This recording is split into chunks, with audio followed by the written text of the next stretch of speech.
Hey guys and girls, welcome back to our video for ACT question 8 for Monday's quiz.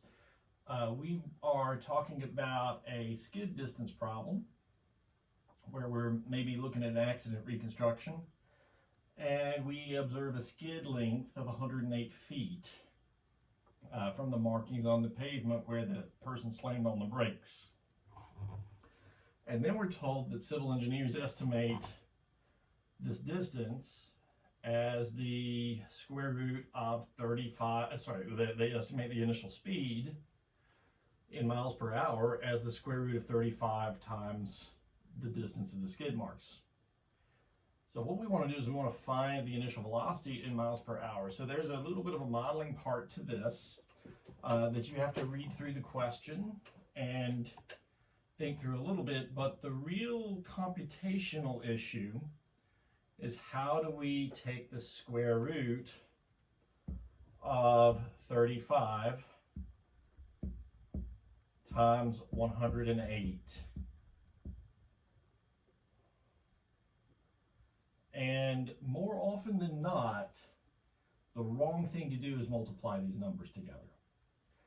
Even though you certainly could, it's not really going to advance you towards a solution to do that, and certainly not very quickly.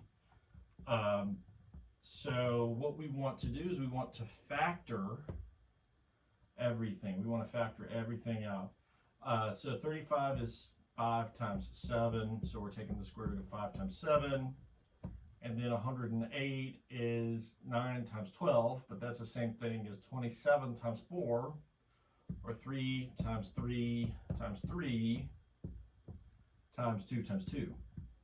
So 3 times 3 times 3 times 2 times 2.